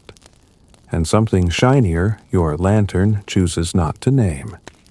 The keymaster waves a perfunctory blessing as if that alone will keep contagion from hitchhiking back on his clipboard. Lantern in hand, leech jar rattling in satchel. You balance over a gangplank so warped it reminds you of Fulco's spine after a long scribing binge. Joke 1 slips out quiet for the night rats. If this board snaps, I'll skip the burial pit and go straight to river muck marination. The deck groans underfoot, damp boards flexing like tired lungs. 6 sailors lie in mismatched rows beneath stained tarps, wheezing bronchial fugues into the stale night. Lantern light shows them mottled with rose-gray lesions, their breaths hitching as if caught on invisible hooks. You step closer. A gull shrieks overhead, either warning or audition for doom. A midshipman approaches, eyes flicking across your mask. "Dr. Crow," he croaks, voice raw from shouting signals upriver. Captains below, he hasn't spoken in 2 days. Crew fears he's turning black inside. You nod. Masks hide worry, but can't hide pace of heart. You ask for fresh water and vinegar, but barrels are empty casks used as makeshift pillows. Authoritative historical fact slides into mind during the 1348 outbreak in Venice. Maritime law demanded 40-day quarantina on Lazaretto Vecchio Island. Water, wine, and vinegar rations were strictly monitored. Historians still debate whether compliance or geography spared Venice greater losses. Tonight, water is as scarce as optimism. You descend ladder steps, slick, with bilge condensation boots squelching. Captain lies on a cot strung between beams, cheeks, sunken beard stiff with dried vomit. A single candle flickers, barely oxygen enough to keep a flame awake. You feel for pulse thready but present. 2 buboes swell at groin crease big as quail eggs. You need leeches, but jar holds only the half-starved survivors from magistrate's mansion. You also need garlic wine or even vinegar, anything antibacterial by medieval standards. A sailor offers a clove-spiced rum ration meant for morale. Joke 2 muttered behind mask. At worst, it sterilizes my courage. You splash rum over lancet, then into Captain's cracked lips. He coughs, but color warms half a shade. You affix leeches, 3 per bubo, though one slips away, plopping onto floor and wriggling toward darkness. You note that down. Fulco will blame gravity, propose leech harnesses. Odd off-topic fact emerges as you work in 14th century Sumatra sailors' rubbed bodies with fermented turmeric paste to ward fevers, claiming the bright yellow frightened evil spirits. You imagine painting the captain gold. He'd outshine the moon. Instead, you smear butter clove poultice, then recite Matilda's lullaby dip music beneath the deck timbers, creaking like distant timpani. Above a clang of metal, you hurry up ladder. 2 watchmen wrangle a sailor vomiting black fluid over the rail. You offer 4 thieves vinegar, but he reels away, eyes wild. In that instant, panic snatches the deck. Another sailor collapses against mast. A third claws throat like itches hide under skin. You recall Market Square riot sound can pivot crowds. You need control before terror tips into mutiny.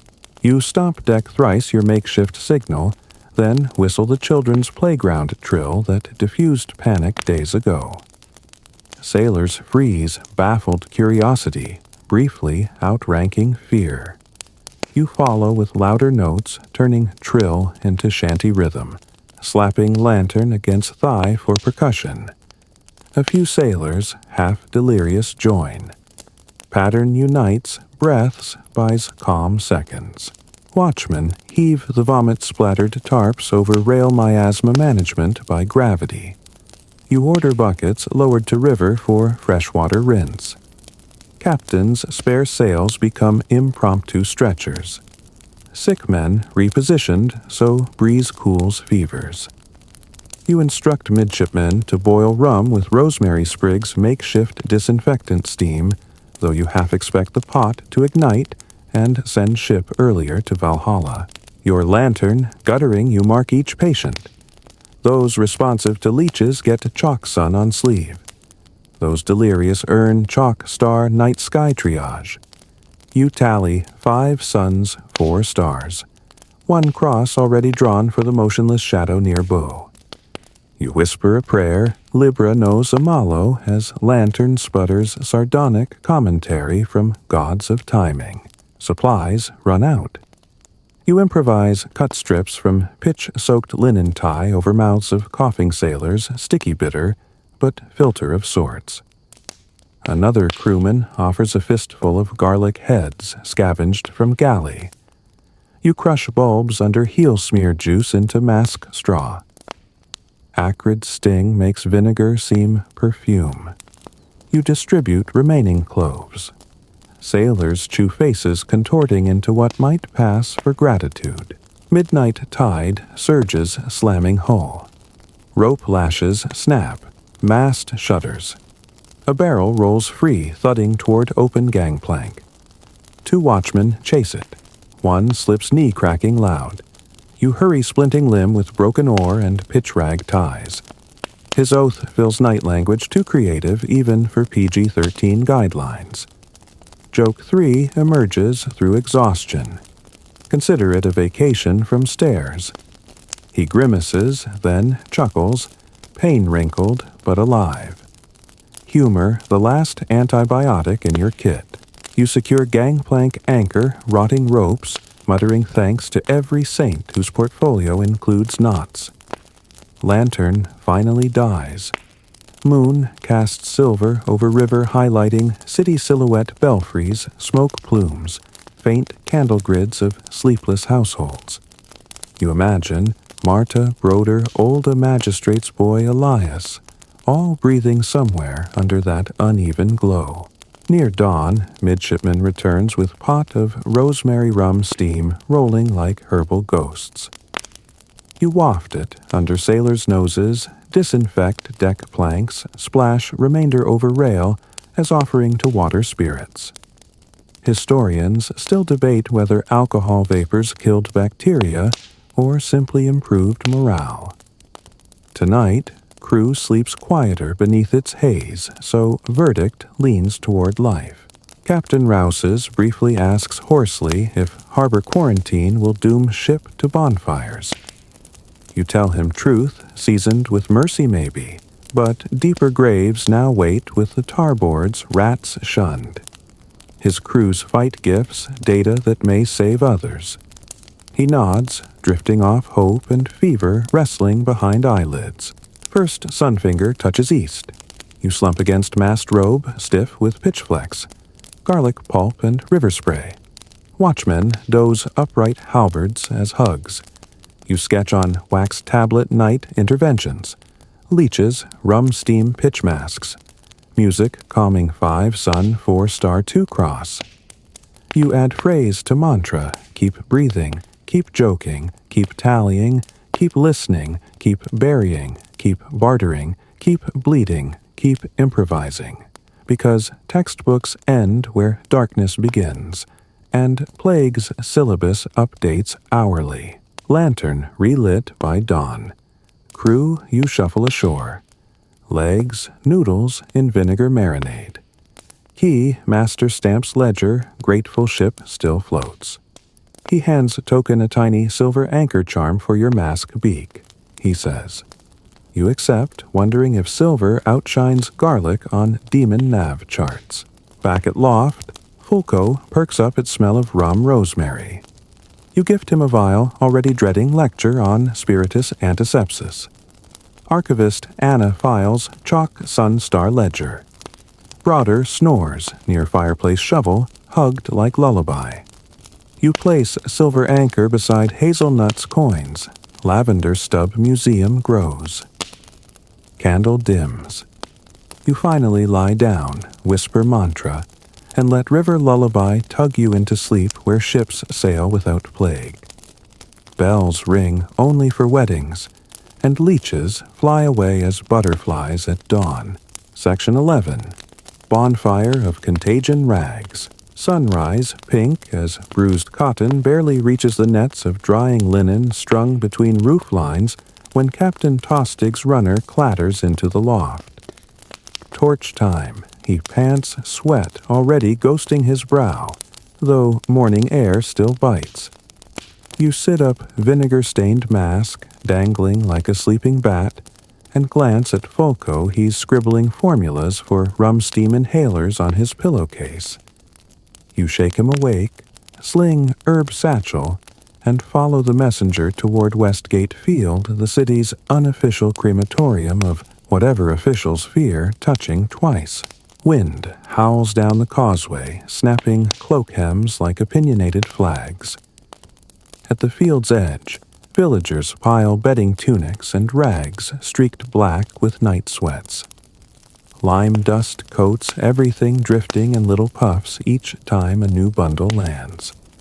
The bonfire pit yawns, a shallow, clay-lined crater ringed by timber and straw already smoldering from yesterday's purge. A friar you recognize, Brother Laurentius, chants Psalm 51 under his breath while sprinkling holy water. Its scent rose and rust mingles with the pine resin someone sloshed on the timber. You hoist a basket stuffed with sailors' quarantine blankets so stiff they could stand on their own. Joke 1 slips out muffled through the beak. If these rags had legs, they'd walk into the fire unassisted. Laurentius offers half a grin, then hushes himself. Tostig directs teams like a conductor of doom. His halberd points where each load goes. He hands you a torch.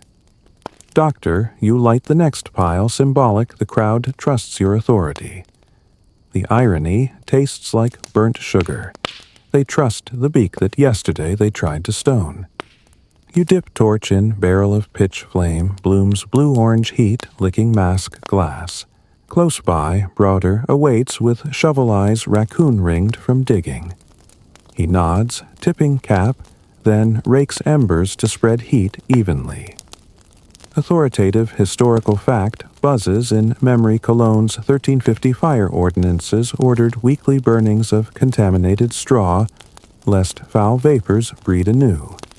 But chroniclers note wind sometimes carried ash into healthy quarters, stoking panic rather than purging pest. Historians still debate whether such bonfires reduced contagion or merely provided theatrical reassurance, a public exorcism by smoke. You lower torch. Flames crawl up cloth, devouring sweat salts and lice eggs with tiny pops. Heat lashes face. Vinegar straw retreats into mask corners. Suddenly, wind shifts, of course, and a dense plume swirls your direction, dragging embers and acrid fumes straight into beak vents. Eyes sting, lungs clench. You cough, a sound like rusted hinges. Laurentius thrusts a soaked rag toward you. "Camphor," he shouts. You clamp it over vents. The sharp medicinal aroma wrestles smoke into submission. Odd fact surfaces, while tears stream, Mongol steppe herders. Once warded sickness by inhaling horse milk steam mixed with camphor, claiming it pleased river spirits. Whatever spirit owns Westgate Field, it prefers pine tar and curses. Someone screams cloth ember leapt to a farmer's wool cloak. You rush smother flame with pitch-soaked linen left over from cemetery project. Jaws ache from clenching. Joke 2 offered to the farmer once panic fades. Free wool scorch latest fashion singe. He wheezes a laugh, pats smoking hem. Work resumes. You rotate teams commanding 2 pike lengths of distance, echoing Venetian quarantine regulations you rid by candle months ago. Folko arrives clutching a clay pot. Experimental smoke filter, he chirps. The device, a reed funnel packed with moist lavender pulp. You try a breath through it, smoke enters, lavender exits, softer, but still smoky. Patent pending Folko notes, jotting with soot-smeared thumb. Another load arrives, linens from the magistrate's mansion, monogrammed in silk thread. Some citizens grumble about wasting good fabric. You quip Joke 3 that embroidered initials stand for invites infections. Even Laurentius laughs full-throated this round. Laughter, you note, rises lighter than smoke. Sudden roar, part of pit wall collapses. Fire rushes outward, tongues licking grass. Tostig barks orders. Bucket brigades dash for river. You direct them to sling water at perimeter, not core, lest steam blast embers skyward. Authoritative snippet number 2. Chroniclers of Bruges record a 1349 bonfire gone rogue, consuming a granary and extending hunger threefold. Memory sharpens strategy. Speakers heed. Perimeter sizzles, flames halt. In the lull, Laurentius confesses he doubts theology of smoke if plague is punishment. Do we hide sin by burning sheets or broadcast stench of guilt? Heavenward, you answer with the phrase academics sling like fig poultice. Historians still debate whether divine wrath counts combustion as confession. He sighs, deciding prayer plus pitch covers both wagers. By midday, the pyre's heart glows drake scale red. Lime dust cake slashes, arms tremble. Fulco collects smoke samples in goatskin sacks, future study of airly corruptions. You scrawl counts on wax, 30 cots, 90 linens, 14 tunics, 1 wool cloak cameo. Crier will need figures for evening bulletin. Numbers, unlike smoke, reassure some. Wind veers again, but gentle now, carrying lighter ash. You watch motes rise, miniature constellations disintegrating against brightening sky. In that instant, flame roar thins to hush, and you hear river lap kids' laughter, distant bells muted inside midday breeze life threading through plague's needle eye. Broder sidles up shovel like walking stick. Planks held, rats kept distance, he reports. You clasp his dirty hand, solidarity handshake. His eyes soften. Thank you. Simple words weigh as much as silver anchor charm now dangling near mask strap. Ash, cool enough, you and Laurentius rake remaining embers into heart of pit. Lime, tossed on top, seals a crusty lid. Field looks wounded but healing. Volunteers collapse on grass, sharing weak ale. You accept cup. Froth tastes of smoke and rosemary. While sipping, Fulco waves smokesack triumphantly. If I condense fumes, perhaps concoct paradoxical remedy fire against fever. You chuckle mental image of patients inhaling bonfire perfumes. Stranger ideas cured lesser ills. Work finished, Tostig distributes meager bread rations. You save portion for Marta's child-slipping slice beside lavender candle in satchel. Heading toward River Gate, you pass chalked notice theater closed until pest ends. Irony laughter banned, though you've weaponized jokes like leeches. You add to mantra, this reflection keep improvising, yes, but also keep burning safely, so fear does not ignite worse fires. Back at Loft, archivist Anna records bonfire stats among scroll margins shaped like drifting ash. Fulco titrates smoke sample humming lullaby to fumes. Broder vanishes for short graveyard nap. You rinse soot from a mask swap vinegar straw and place saved bread next to candle ready for house call. Shoulder ache pulses, but smell of victory, or at least containment, clings faintly beneath pine tar. Before stepping out again, you whisper, mantra, revision under breath. Keep breathing, keep joking, keep tallying, keep listening, keep burying, keep bartering, keep bleeding, keep improvising, keep burning. And above all, keep hope from turning to smoke. Moon not yet risen, but in the fading light. Westgate Field smolders like sunset wanting to be sunrise, and you walk onward, believing tomorrow's sky might welcome that ambition. Section 12.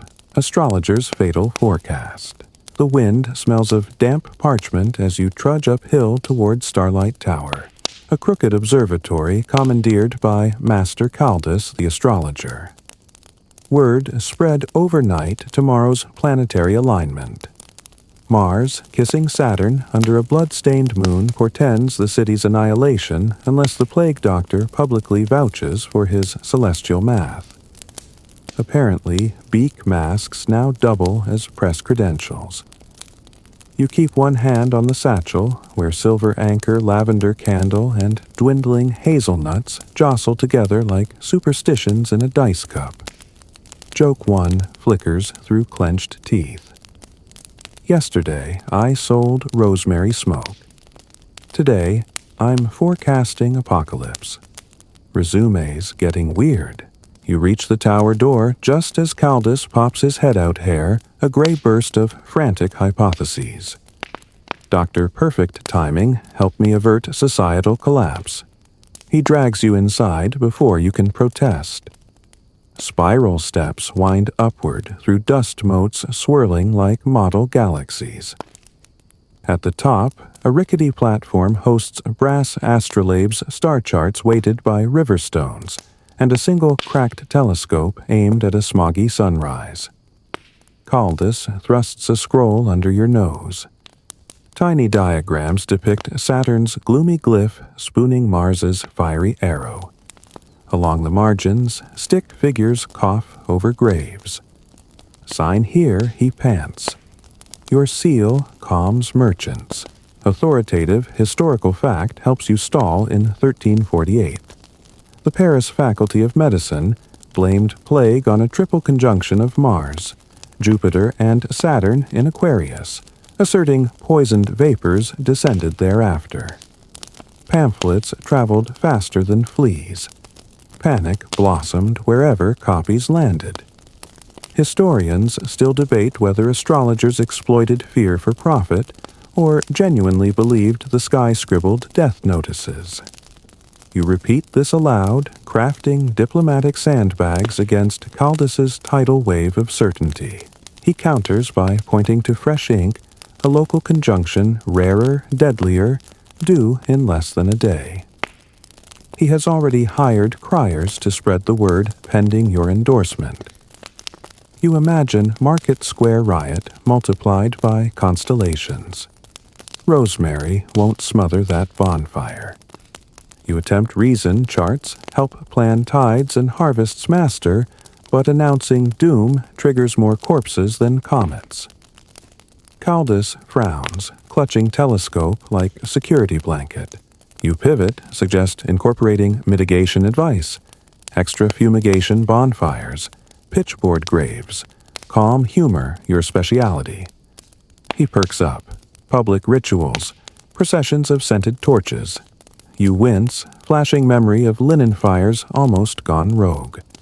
Odd off-topic fact jumps in for illustration 14th century Tibetans once staged sky-scolding festivals, shouting insults at eclipse demons to scare illness away. Travelers reported more bruised throats than healed bodies. Caldus laughs, impressed, scribbling controlled shouting into margin. He still wants your seal. You negotiate, you'll draft a statement framing conjunction as reminder, not verdict, so citizens bolster hygiene practices. Joke 2 breaks tension. Tell them planets are just cats knocking over stellar candlesticks. Clean the wax, move on. Caldus snorts ink splattering star map. Deal nearly struck when a muffled crash shakes tower apprentice tripped on crates scattering fragile glass orbs filled with colored fumes. Purple vapor wafts upward. You instinctively yank mask over face. Grateful straws still soaked in camphor. Apprentice coughs, eyes watering. Caldus flails for a cloth. You seize chance to demonstrate earthly remedies. Open shutters create cross breeze, sprinkle lime on spilled chemicals, thank Broder for extra bag. Vapor thins. Tower does not explode. Couriers watching at doorway whisper about doctor saving astrologer from own stars, rumor sure to travel. You tuck this into mental utility belt. Once chaos calms, Caldus admits celestial predictions may need terrestrial footnotes. He signs joint proclamation tomorrow at noon. Bells will ring single peal, warning not triple terror. Citizens encouraged to air homes with sage smoke. Visit bathhouse for rosemary steam. You recall Folco's rum experiment. In exchange, you attach wax sealbeak profile imprint, courtesy of archivist Anna's clever mold. As you descend, tower legs, jelly from altitude and politics messenger intercepts, Laurentius requests your presence near Infirmary Chapel. You find the friar standing by a new statue of St. Sebastian arrows, gleaming bronze in sun. He's drafting sermon, weaving Caldus's statement into theology. Mind reviewing tone, he asks. You glance, text heavy on wrath, light on remedy. You suggest gentle shift focus on compassion, note how pine tar candles and laughter patch despair. Laurentius edits. Phrase emerges. Medicine tunes the body. Prayer tunes the spirit. Laughter tunes the air. You grin behind mask. Joke 3 slides out include dancing rats and we've got full orchestra. Laurentius chuckles ink dotting vellum like a stray note. Afternoon heat thickens. You detour to Marta's to deliver bread slice and lavender candle. The boy sits propped fever broken. Bread smell wakes hunger. He smiles, tooth gap grin. Marta presses your hand, slipping tiny wooden carving of a crow token of thanks. Museum pocket expands. On way back, you spy street urchins chalking constellations on cobbles, singing your Starcat joke in chant form. Influence travels quicker than disease, sometimes good, sometimes not. You consider chalking practical tips under Orion's belt, wash hands, don't spit. Citizen education by hopscotch. Sun dips. Bells toll. Vespers single measured. Crowd doesn't riot. Some glance skyward, cross themselves, then resume market haggles. Progress. You note on wax tablet, celestial panic downgraded to cautious curiosity. Archive worthy. Evening loft glows with lamplight and restless Fulco. He waves scribbled formula combine rosemary rum vapor with Caldus's sky charts deliver astro aromatherapy. You assign him task of naming product shorter than plague's incubation period. Archivist Anna inks joint proclamation into city ledger, adding marginal note first collaborative public health decree of season. She draws tiny planets orbiting a vinegar jug. Before sleep, you unpeel mask nose prickled by residual camphor. Shoulder ache subsided to dull hum.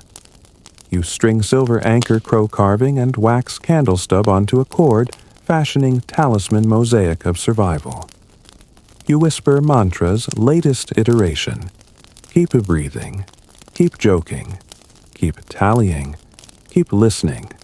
Keep burying. Keep bartering. Keep bleeding. Keep improvising. Keep burning. Keep persuading. Because sometimes saving a city means steering its imagination as carefully as its fevers. Moon rises slender sickle cradling Saturn's faint glow. Ominous, yet strangely reassuring, now that meaning feels negotiated rather than dictated. You drift into dreams where planets sway to lullaby dip, and even Mars hums cooperative bass offering truce till dawn. Section 13. Monks argue the evidence. You cross the abbey courtyard just as dawn's chill exhales through cloister arches, rattling ivy leaves, like parchment turning its own pages. Your robe, still perfumed with yesterday's rosemary rum smoke, doesn't impress Brother Porter, who squints at your mask as if weighing the theology of bird faces. He waves you inside the scriptorium, muttering that the prior ordered the plague crow with his inconvenient numbers to settle a certain scholarly brawl before quills become swords. Joke 1 slips out quiet enough to avoid a pen-dipped slap. If ink could kill you, lads, would rival the pest. Porter snorts, then ushers you through a door fragrant with lamp fat and brewing ego. Inside, 2 scholars have squared off like knights in paper armor.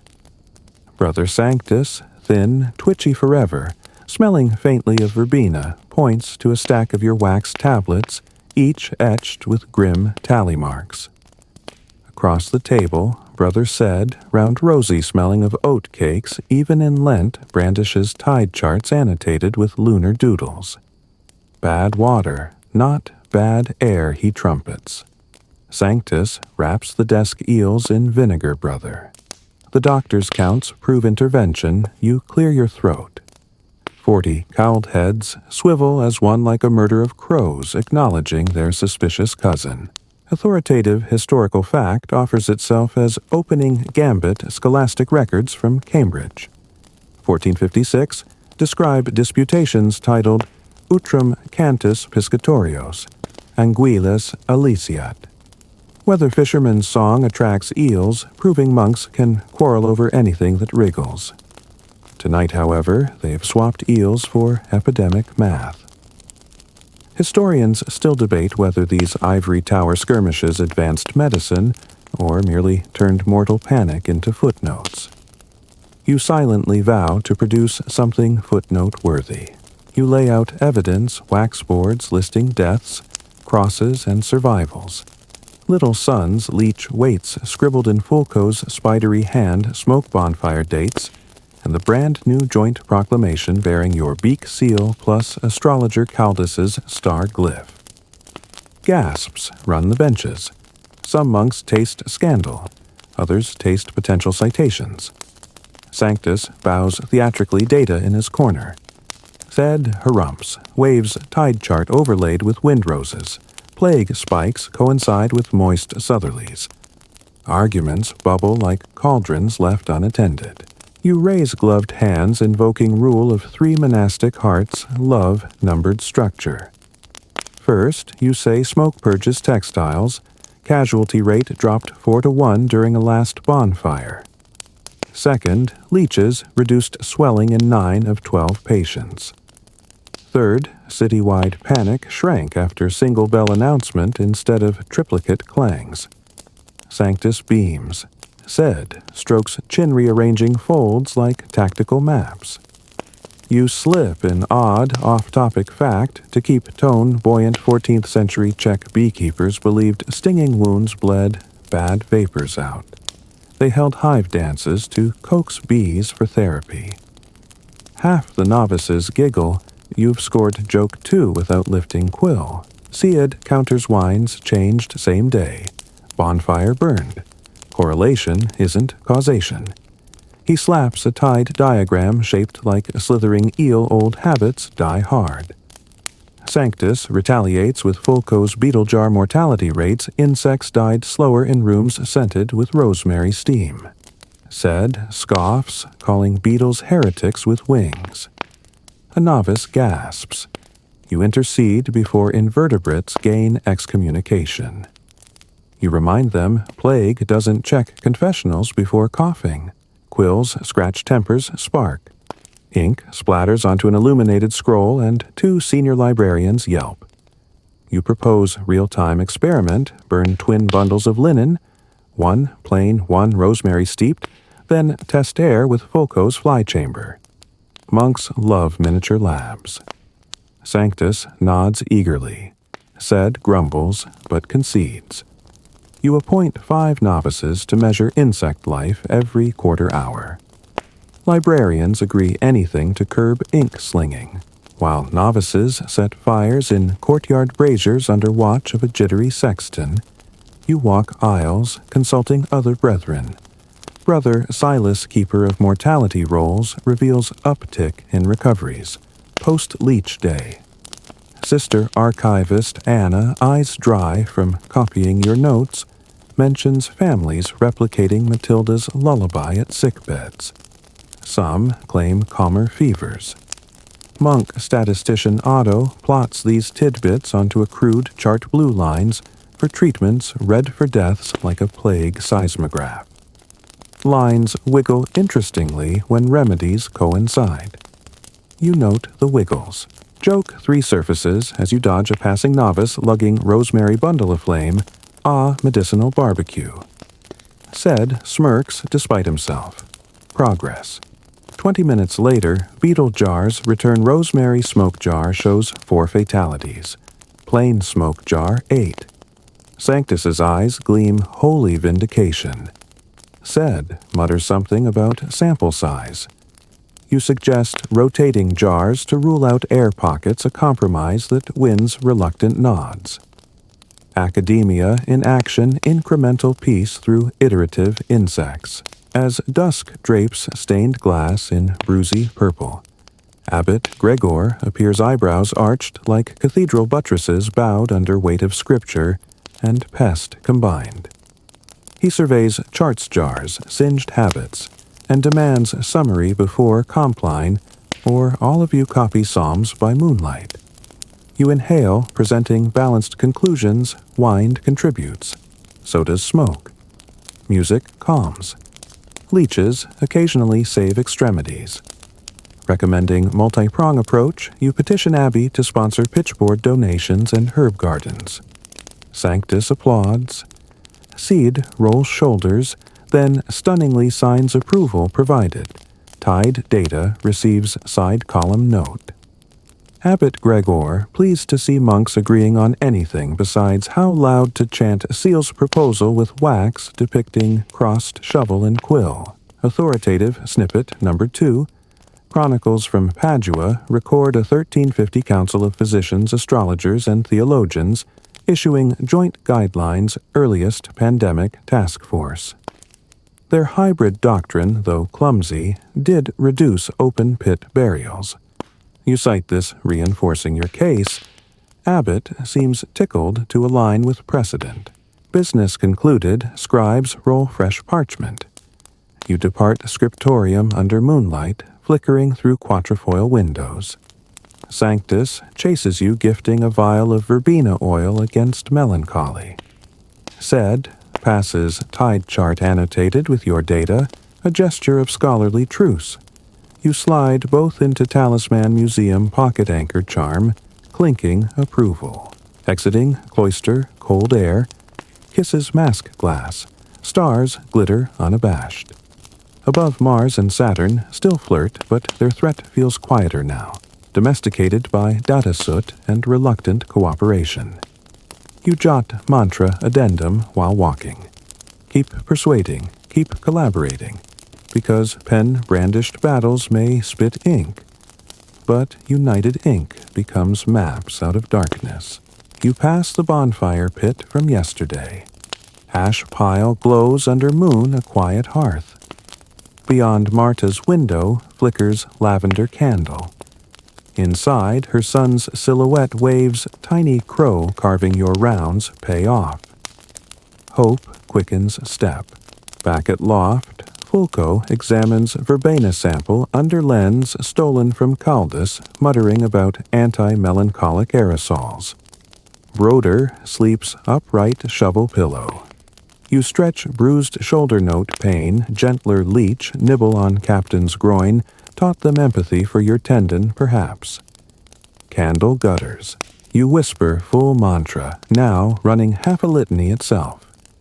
Keep breathing, keep joking, keep tallying, keep listening, keep burying, keep bartering, keep bleeding, keep improvising, keep burning, keep persuading, keep collaborating.